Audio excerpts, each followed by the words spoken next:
Hello there, wellness entrepreneurs. Welcome back. Today, I'm honored to have on special guest, Summer Huntington. She is a business coach for yoga teachers and wellness professionals, and also the founder of Steel Mace Vinyasa. Welcome, Summer. Thank you. So nice to be here. It's so good to have you. So tell us, a little bit about what you're doing these days and how you're helping people. And I know we have so much to talk about. Sure. Yeah, I actually just had some team meetings today with my team. So I'm currently really in the weeds with growing my brand, my Steel Mace Vinyasa methodology, which is essentially a strength and training modality for yoga professionals to really become better one-on-one service providers. Mm. And so my focus in the next year is curating retreats, curating our educational seminars. I run a 50-hour and 100-hour certification virtually all year round. And then we're building out other like in-person pop-ups for the 50-hour.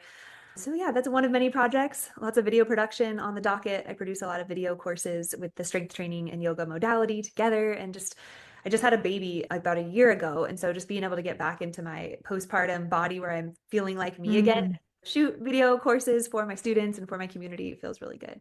Yeah, well, huge congrats. That is a lot. Amazing. Well, and that leads me to a great question is like, what do you see keeps a lot of yoga teachers and, wellness practitioners stuck in racing all around from studio to studio and, maybe bringing in 1 to 2K months, but really wanting 3 to 5K months, which is totally sustainable, but they also have the pie in the eye goals of 10K plus months. What do you see that really keeps them stuck? Honestly, I think it's a systemic issue where our teacher training certifications, they are often developed by studios. And so the objective is to keep them in the studio and being little worker bees, Mm. outdated model. Yeah, Um, preach. yeah, so it's like low ticket. I ran a studio for 6.5 years, Mm. and it was like pulling teeth to get our members. We had like a premium price point of, I think our membership was 189 a month because it was like a specialty cert, and people didn't want to pay more than $100 a month for yoga. And so I think the model is outdated for how yoga studios are even surviving off of that. People are non-committal. Everyone wants to studio hop or use the Groupon, and so studio owners overall are seeing a decline in what they can pay. And so the only opportunity that oftentimes the yoga teachers see when they're freshly minted is, oh, I got to go and get studio experience. Hmm. But there's a whole other world out there Hmm. called private Yes. on-one movement coaching or personal training, if you will. So I kind of got my start in like personal training and yoga and hybridizing those two together. And it's as simple as just get your ACE group fitness cert. If you want to do a weekend seminar, read a book, figure out how to do private one-on-one, and then merge the yoga certification with that. And I think if more yoga teachers knew the opportunity that exists out there, that people are Hmm. already hiring these like, gym bros at the personal training like box gym when they way rather have like a yoga teacher that knows a little bit about, strength and Hmm. yoga. Or just utilize the yoga certification and do private sessions. Like so many studios also have that dead time, 1:30 to 3:30, where they're happily rent you the space and do privates in it or virtually. Oh my gosh, just start doing privates. They'll supplement your revenue so much. Yeah, and unfortunately, most yoga teachers lack the confidence. Yes, that's what I was gonna say. They don't have any sales systems. They don't know how to write a sales page for their services. So Yep. I feel like the 200-hour teacher training really focuses on teaching group classes with very little. It's maybe like one day or one chapter that's like skimmed over, that's like outdated from like 10 years ago of how to operate a business in yoga. Hmm. And so I Hmm. think where you and I really come in is to help those practitioners develop the skill set of actually developing a solopreneur, or in your case, a lot of your practitioners, like the systems of your business, how to be Hmm. a better service provider and how to enroll clients. Hmm. And I think, one industry of yoga that does a good job, or I said, better job preparing their teachers is at least yoga therapists, typically coming out of yoga therapy certifications.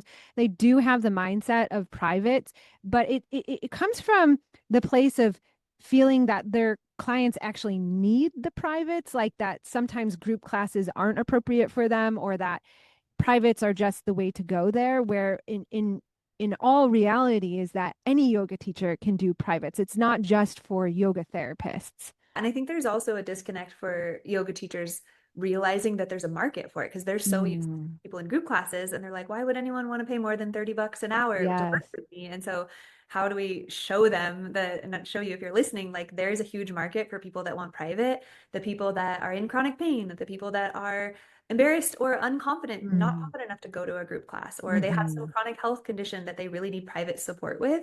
And so Mm-hmm. many of the tools we learn in our teacher training can totally help those special populations. But I like to help my business coaching clients understand like those markets and demographics of class people and private clientele are completely different demographics. So don't try to Mm-hmm. market, your private one-on-ones and your group classes because they're there for a reason. They're already autonomous to go to group class. Like you got to really specialize and figure out where to get in front of the other clients that are Mm-hmm. looking for the private one-on-one. Mm.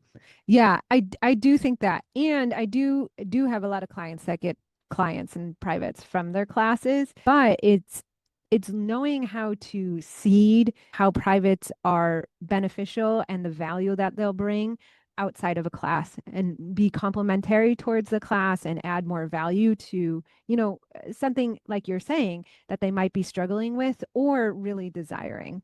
Yeah, absolutely. Yeah, yeah, 100%. So speaking of this, yoga teachers might be thinking exactly what you said. Well, I don't know if I have enough skills or credentials or knowledge to work with people in privates. And so maybe I should invest in more certifications. So what's your take on balancing, developing practitioner skills, growing certifications, and also, as you're highlighting as well, bringing in the business skills and investing in courses and mentors and coaches just like us to develop the business skills too. Yeah, I think it depends. So let's say somebody's like freshly minted, they just got their Mhm. 200 hours. So they definitely need to get the reps in and teach like 50 to 100 hours of like group classes before they could probably go out and successfully hold space for private one-on-one. But I've had students be successful. So anyone can do anything. But I would Mhm. say somebody that has a 200 hour, a 500 hour, somebody that's clocked like 5 to 10 years of teaching, they've seen a lot Mhm. of bodies. They've Mhm. modified a lot of things. They've probably already taken their certification like knowledge and implemented them into classes.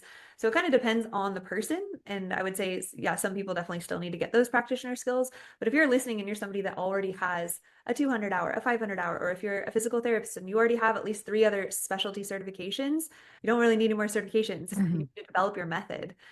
You need to Mhm. really create a streamlined client experience and like actually solidify your ideas into physical like methodology of like what it is that you're doing so that you Mhm. can train other practitioners to support you. If you run a brick Mhm. and mortar business, like for example, when I ran the FloShala, I systematized how I wanted my classes to be ran and I formed weekend certifications, a level 1 and a level 2. I took any coach that came on, they were yoga teachers, but I turned them into movement coaches. But I would Mhm. take them through my movement coaching 101. It was 8 modules, and I just made like a little pamphlet or like a what do you call it, like a training manual for it. Mhm. We Mhm. went through it as a group. There was like 4 to 5 people, and that was like a criteria gold standard for my business that you're not on the team until you've not Mhm. like teaching classes until you've gone through my method, like my methods. Mhm. Mhm. And it A gives them more just confidence to know that they're actually following a system. It gives the whole studio or the business like congruity so that everyone's not just off doing their own thing, which I see a lot of yoga studios. There's like everyone's just kind of doing their own thing. Yeah, and the students sometimes don't know what to expect when they walk in the door. Yeah, exactly. And just people are kind of off on their own little island, and it just helps the crossover of like people not being attached to that one teacher because she does that one special thing Mm. if there is like a Mhm. like a universal training. So I'd Mhm. say, coming back to your question around investing in mentors, if you've never worked with a mentor that has invited you to methodize your systems and put them into physical form like manuals and online courses, uh, Mhm. that's what Allison and I both do really well is Mhm. just help you create better systems in your business. And then you can speak to this as well. But I personally have not let a year go by where I have not invested in at least Mhm. 1 to 2 business mentors a year for the past 9 years. Mhm. And Same. there's Same. a reason why we're making multiple six figures is because Mhm. we're aligning with people that are very much niche to like what we do that can help us with our, little holes and gaps and help refine. It's all about refinement. It's like finding Mhm. that can help you build the systems, refine the systems, and scale. Yeah. And it's for me, I love how you say like figuring out, we had a little conversation before we hit record, like this, what specialist can help you to fix the problem. So sometimes it's figuring out, okay, what's the problem right now in my business and who can help me to get to where I want to go. And also, I typically always like, I have one business coach mastermind group I've been in with like 3+ years. So I always have like a generalist kind of coach who does mindset and overall strategy where I can personally get coached every week. Actually, right now I'm super fortunate. I also have Voxer access with her and who knows my business and me personally, as well as I'll invest in like specialty stuff too. If like she highlights a problem that I'm like, ooh, okay, I need to fix this, and like how can I go deeper here? Then I might bring on, like, I last year and this year I brought on Instagram specific people, or I have an ad strategist who helps me. I also, oh my gosh, like I could go on about investing, but yes. Yeah, I mean, you're speaking truth there. It's like Mhm, any woman in business that is doing well, it's like we don't just come out of the womb being born with business skills. Like we have to move away from just practitioner and just being in the business to actually like working on the business, like learning how to write copy and learning how to make content that converts to clients. And your content is essentially your brand. And I feel like Allison, that's something you really, really help mhm, people with, is learning how to create better Instagram content to go viral, to grow your brand. Like mhm, more eyeballs you can get on you if you are the brand or the face of the brand, the better in this market, in this day and age. And I think copywriting skills and content skills are like if you're not huge. investing in a coach that's helping you grow those two skills and like keeping you accountable for actually like creating quantity of that, Mhm, then mhm, you might want to think about investing your dollars into that. And then also think about the ROI. You know, for every person that joins my cohort, I have a couple that I'm running, but like Flow Coach Accelerator, for example, like the game plan is you invest X amount and you're building a six-figure business, like $100,000 business. So that's roughly a 20x return if you hit mhm, 100, when you hit 100K. And I've had many clients hit 100K. mhm, So it's like, if mhm. you're afraid to invest in yourself, ask, like kind of dig deep too. It's like, why are you afraid that you won't make the money back? Like, Hmm. Hmm. Yeah. Or follow through or carve out the time. And again, then that's just a problem to solve. Like, okay, if you don't follow through, why might that be? But that'd be an excellent thing to bring to coaching and have your coach be aware of it so they can help you stay accountable. Or if you're having trouble carving out the time, like why is that too? So there's everything. I just went to this event actually about a month ago or so, and she's a $10 million a year earner. And she said, what's made me successful is falling in love with solving problems. And everything that's what it is. It's, a strategy problem. It could be a mindset problem. But sometimes, I think it was Albert Einstein, what has he said? The same thinking that got you into the box, like the problem, is not the same thinking that's going to get you out of the box or out of the problem. And sometimes we only know what we know. So we need that outside perspective to help us get us outside of the box. totally.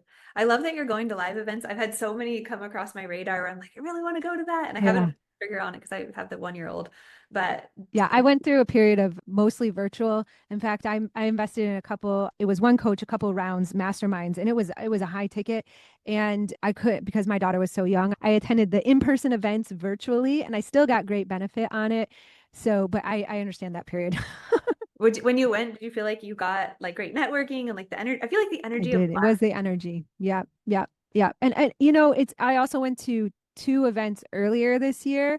And one of them, I didn't even go with the intention, but one of them, I signed a client. I met at this one event. Like all these things happened. Like I met someone who I did a collaboration with. I was part of like a couple of her summit events, and I met her there, and I got to be part of her summit events, which ended up leading to signing more clients there. This is crazy. I traveled across the country, and at that event, I met someone that lives 10 minutes away from me. And now we're friends, and she's opened a whole new world of other coaches and mindset thinking. And I'm actually in her program for my daughter. So it amazing. like, yeah, so many amazing things come from the events. Yeah, and we were just chatting about events too, and how, just in our line of work too. I think anytime somebody shows up and commits to being there in the flesh, it's like a different level of commitment. So I love events. I'm excited. Hmm. Yeah. Yeah. And let's also talk about like come back to, developing this body of work, both for, the ability if you're thinking big, dreaming big, which I know a lot of the listeners are, and, going to the place that yes, we want to have a team and then we can people that go through our programs then know our body of work and they do become excellent practitioners in our courses or co-coaches to help us. But as well as, developing this body of work for our clients, because when we have, even if you're doing one to one, it still applies because when you have a framework of like knowing your processes, and yes, they're going to be individualized for each person, but it allows you to refine them to help get better client results. And it can lead to what we were also talking about, your ability to create courses too for your audience as well. So give us your take on all this as well. Absolutely. Yeah, I want to make it like applicable to your audience and mine. So Mm-hmm. let's just break it down. So I wrote my first teacher training manual for like a 2-day seminar when I was like 27. Mm-hmm. And it was yoga and strength with clubs, and nobody had ever combined those two before. And I taught it. I actually got invited to like fly overseas to London to teach this seminar Mm-hmm. in London. Then I got flown to Australia, Budapest, all over the world, Mm-hmm. Spain. Like I had all these people that wanted this modality because it had never been done before. So you Mm-hmm. might be surprised if you have a modality, a special way of doing things, Mm-hmm. write a simple manual. My first manual was like 45 pages and it was terrible, but it was really experience going in there. Now my manuals are like 180 pages for like 2 days, but it's like just getting that first written down paint like manual of information that has all your systems, your mobility drills, how you approach your therapeutics, your yoga, whatever it is, like systematize it all and put like chapters. Like we have like a mobility chapter, we have a strength and conditioning chapter, we have a loaded asana chapter, and just like keep it simple. 5 chapters. Run a weekend seminar locally. And then if you have some contacts out of state, you could teach it out of state. You can also run these virtually. I think there's a really big opportunity and oftentimes a missed opportunity for practitioners to develop more seminar style education content and to produce it either online or hybridized online and in person or Mm-hmm. just in person. And you'd be surprised, it builds your brand. It showcases that you are teaching at a higher level. The people that come oftentimes want to work with you in other capacities. So when we think about like offer ecosystem, it's like somebody comes to a workshop, they then want to come to your practice and get adjusted, or they want to come to your practice and be a physical therapy client, or if you have a special method on like pelvic floor, for example, and you have a day-long seminar even on pelvic floor, you're going to attract a bunch of your ideal clients. And if you're a physical therapist that specializes in pelvic floor, you just taught 20 humans that need pelvic floor support. How many of those people are then going to come over and Yes, yes. Huge. It's big yeah, conversion events. yeah, I think just not even thinking of them as conversion events, but like actual seminars that get your ideal client in there. And they're like mid-ticket. Like this is not, Mm-hmm. I think of conversion events as like a lower ticket thing where Mm-hmm. $33 or like $44. Mm-hmm. But an actual like rich seminar, like all the value is there and you just get to provide the invitation for the next phase of service after. Mm-hmm. Yeah. Yeah. No, that's and I think for practitioners, they love to lead because again, you're so skilled, so many certifications, you have so much knowledge, and I think what's freeing for a lot of practitioners when they first start working with me is often they are segregating their different skills. Like, okay, my yoga therapy, even though I'm a physical therapist, I'm a yoga teacher, I'm a health coach, for example, but you can come see me for health coaching, and it's going to cost this much. If you can come see me for yoga therapy, it's going to cost this much. PT is this much, but it can be so freeing if you again hybridize them. I like that term. That's often what I teach a lot of my clients is bringing it together and developing your own unique methodology. I did a similar thing for I taught yoga therapy certifications and I did it in person for a period of time, but then actually I had a partner I was leading that side of the business with, and we got invited to teach abroad as well, and I couldn't go on that abroad trip because my daughter was young and it would be me leaving for like 3 or 4 weeks at a time. So we created a hybrid where the two of us, because my name was on that training as well, and the community wanted the DPT, the doctorate, to teach as well. So we created part of the modules, like the anatomy modules, the yoga therapeutic modules. We created a large chunk of the modules online, and it was pretty cool because it allowed them to view a lot of the content prior to coming to the training. So they came to the training when my partner taught it abroad with questions already. They were already in the curriculum. They it wasn't starting from ground zero. They already had a cohesive beginning to start on. So it was really unique to there's so many creative ways that you can use online and in person and all the modalities to really differentiate yourself in what can seem to be a saturated market too. Yeah. And where I find people get stuck is they're so caught in the day to day of what they're currently doing. And sometimes like in a little fight or flight or have like blinders up and to the capacity issue of like Mm-hmm. taking on a new project, it can feel like really overwhelming. So I recommend to start small, start Mm-hmm. with a small 1 day or 2 day workshop, start to like kind of exercise that muscle of presenting and like realizing that, oh, I have a method and you could even piece together. I'm like, my brain thinks in just like you said, like creating the modules. It's Mm-hmm. like you can essentially film your modules by doing like 6 weekend seminars in a row, and then your course is done. Mm-hmm. Pelvic floor, shoulder health, core, and back health, like you could parse out the different modules into weekend seminars and just get into facilitator mode and, make sure you have reading material and slide decks or maybe some sort of a manual or something that's in written form for people to view because people have different learning styles. Hmm. But I think a lot of times people get frozen. They're like, I just gotta focus on the thing I'm doing. And so it's like, how do we actually show people and show our clients that no, you can actually like increase your capacity just a little bit and it can be Hmm. doable. Yeah, what's your suggestion on people that do feel overwhelmed with time and all that they have to do? Yeah, I mean, I've not ever worked with a client that didn't feel overwhelmed when they step Hmm. into the container. And I normalize overwhelm. I Hmm. say, "Oh, congratulations, you're in the overwhelm phase. This is totally normal. This is going to be probably the next 2 to 3 weeks. Overwhelm is a series of unfamiliar steps. You're presented with the next 6 months in front of you for this, business coaching, and it's an accelerator for a reason. We're, crafting offers, we're learning marketing. Your brain wants to figure out everything all at once, but it's not possible. And Hmm. so just be with yourself in that time of overwhelm, do lots of self-care, make sure that you're down regulating, observe the mind chatter that comes up, and just know you will get through it. But Hmm. I found if there isn't overwhelm, oftentimes the program is too easy for them Hmm. and Hmm. so they're not challenged. And so Hmm. for me, I work with a lot of like either beginning yoga business owners and wellness entrepreneurs that are just starting to like formalize their offers and stop like taking Venmo and Zelle, Hmm. or people that have been conducting privates and maybe they have like 10 to 12 clients, but they're just doing like one-off sessions and they've never like taken the time to actually develop the systems in their business. Hmm. And then in my aligned impact, which is my 12-month, that's where people they already have the systems dialed in their offers. So I do have two different containers. My aligned impact people don't tend to have overwhelm because they've already been running a business, but I think it just depends on the person and their Hmm. personality. Hmm. But it's super common. And in this day and age, there's so much stimulation and people want to solve all things at once. And you Hmm. can't do that. You have to just make your list, like look at your week. You got to time block Take out. things step by step. Yeah. Yeah. Yeah. And I think when you're doing anything new, I help a lot of people that come from me from ground zero to and establishing all the things or going from one-offs to now selling a program or a package or a result and marketing in this different way, showing up more visibly online.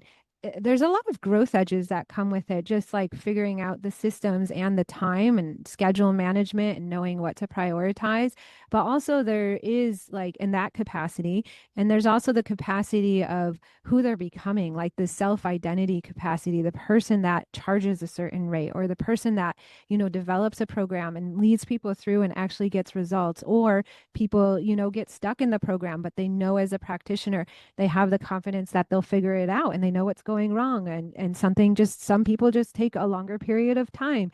And in that phase of the unknown, there can be a lot of pressure and overwhelm, but just as you're saying, it doesn't mean that anything's gone wrong. It actually can mean that you're in a growth edge. You're in a growth edge and you just got to keep going.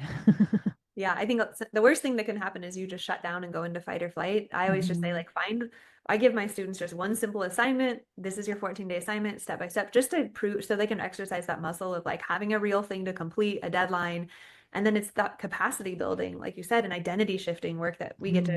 to, as practitioners, like we get to implement a lot of the tools we have for helping people Yes. head and like you are Yes. shifting, like think of yourself 2 years ago, you're a totally different person now, like you've Hmm. transformed, right? And so when you're stepping into a container with Alison or myself, or if you have a good, an awesome coach, they're going to help you transform to your next level self, and that is a Hmm. different identity than you're currently at right now. Hmm. I actually have, I don't know if you have this, but I have a lot of students who their social group changes and Yeah. they Partners change.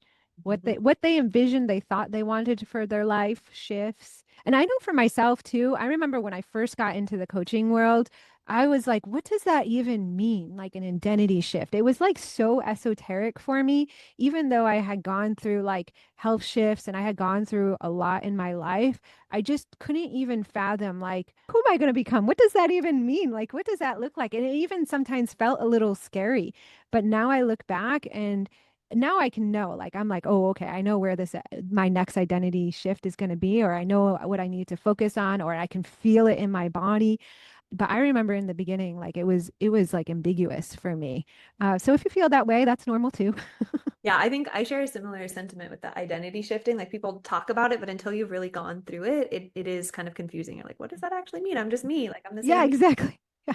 It's like boundaries. Like you got to put up boundaries and you got to say no to clients that are not a match or people that are trying to penny pinch or just like not see your value. It's like putting up those boundaries, not being a people pleaser or letting go of people pleasing tendencies, Or overworking all the time, saying yes to everything. Yep. being the yes woman or the yes man for sure. Hmm. Yeah, I mean, I'm really into this idea of capacity as somebody that studies like nervous system regulation and somatics. Like everyone for the past 2 years has been like nervous system regulation, nervous system regulation. Yes, there's nervous system regulation. It allows you to regulate your nervous system and feel safe. But if you actually want to grow, you might want to start paying attention to capacity because that's Hmm. what comes after feeling Yeah. safe. And when you're leaning into that, you are going to trigger yourself. Yeah, in what ways?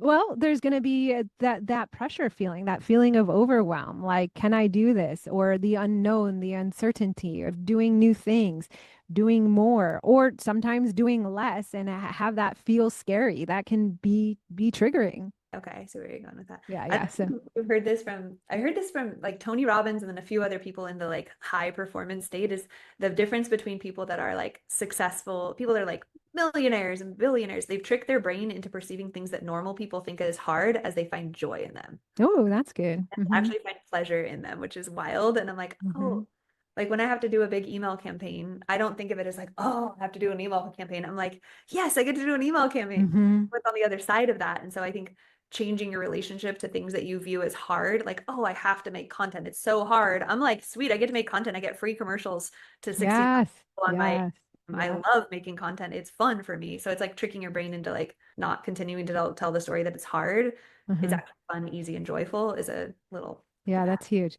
Yeah, capacity that trick. was a big thing for me too. Like with emails and social media, I really used to dread them. But then the shift for me was like, actually, this is a service for them, and I love helping and being of service. And it's a huge connection point, and I love connecting and being creative. So as soon as I like found those outlets for myself, now I actually love writing emails, and I write a lot of emails. And I have people tell me they're like, oh, it's like reading a book where each email is like another page of the book. What's the story? How is the story going to unfold? Or what's next? Or what am I going to learn today? And I just love that. It's like that's the whole reason, like why I'm here is for that, you know? So again, it becomes more of like part of the mission, part of the purpose, instead of a thing to do, you know? Yeah, and like writing emails and writing offers is like using your words and your unique like energy, your unique thought Mhm. ideas, your thought leadership to invite people into containers. And it's the words that kind of bridge people to get there. Because if you don't have that skill set of content and writing things, you can't just expect somebody to hunt you down and be like, hey, I want to work with you for this thing and like have them make up the whole service and the price. Like it just doesn't happen like that anymore. Sure. It used to referrals. I mean, sometimes they do work, Oh, but yeah, yeah, they still do, but you can definitely leverage the amount of, consultations if you do them, the more you do show up and refine that messaging that speaks to your ideal client. But sometimes they do magically show up. yeah, well, but when you have a brick and mortar and you have a service that exists, I'm Mhm. more speaking to like my solopreneur Mhm. yoga providers, like your Mhm. clients, don't make your clients do the heavy lifting of figuring Yes. out your offer. It's like you've got to communicate your offer in your content and in proper sales pages and in proper like campaigns to bring it to life, you know? Yeah, 100%. Yeah, totally. I love this. Okay, well, are there any parting words of wisdom that you would like to share with everyone? Because we can keep going forever. I know we're like us in a room and we are going to talk all things practitioner biz. Parting words or words of wisdom for, yeah, for somebody that is really wanting to link arms with a professional, with like Allison or like myself, like if you're feeling drawn to invest in a coach and you're feeling a little bit of like nervousness around it and you're like, okay, will I earn my money back? Is there going to be an ROI? What if it doesn't work? Like ask yourself, do I really need to keep telling all these stories or doing crystal ball thinking about it not working? Or can I actually shift gears and be like, it's going to work no matter what. I become the person that this will work for. And really, I like to Mhm. have people like calculate out the investment, see how many client enrollments that would be. Usually, if you're working with Allison and I, it's like a 6 month container. Promise yourself you will become the person to double that ROI. Mhm. I don't want people to break even. I want you to at least double it if you can. Profitable. Mhm. Yeah, like become your own best cheerleader and start doing the work of letting go of old stories of like what if it doesn't work and instead be like, there's no way it won't work, right? Mhm. That's my Yeah, little I love that. I love that. It's huge. Well, thank you so much for all your golden nuggets here and your inspiration. So many good takeaways. Where can people find you if they're interested for more? I'm pretty active on my Instagram. It's just Summer Huntington, my first and last name. And then for the Steel Mace Vinyasa content, I have a website called FloShala. House of Flow. FloShala.com has all of my workshops, my seminars, my teacher trainings. And then I have a pretty big YouTube channel with a lot of like movement stuff with the mace and functional That's movement. fun. So just my first and last name on YouTube. Very cool. Love it. Well, thank you so much for your time today and all the wisdom that you shared. Thank you, Allison, for having me. It's been a pleasure, and it's nice to be on your podcast. And Allison also, yeah, you were on my Yeah, podcast. yeah. Check out her podcast. What's your Oh, yeah, podcast? I like forget about my podcast sometimes. Mm, Aligned Impact. There was a really, I got to interview Allison and really mhm. dive deep into her work there. So, yeah, Yeah, check it go out. check that out. Yeah, very cool. Well, thank you so much. Thank you. This episode is brought to you by Jane, a practice management software and EMR designed for wellness practitioners who value structure, simplicity, and calm growth. If you're a skilled wellness practitioner who's tired of tech overwhelm and administrative chaos, Jane understands. Your expertise should be focused on client transformation, not wrestling with software. Jane provides the structure and systems you need to run a sustainable practice. With Jane's streamlined online booking, your clients can easily schedule at times that work for them. With smart features like waitlist notifications, those last minute cancellations become opportunities, not losses. It's a simple way to maintain consistent revenue without the constant hustle of filling your calendar. During sessions, Jane's AI powered documentation helps you capture important notes, efficiently allowing you to stay present and focused on delivering exceptional care. After appointments, you can end on a healing note rather than a transactional one by charging cards on file and handling rebooking before the client leaves, creating the organized, professional experience your business deserves. To discover how Jane can help you build a more structured, scalable wellness practice that works even when you're offline, resting, use the link in the show notes. And especially for you, Ignite Your Wellness business listeners, when you're ready to implement the simple system that supports your growth, use code IGNITE1MO. So that's IGNITE1MO to get your first month complimentary. That code will also be in the show notes.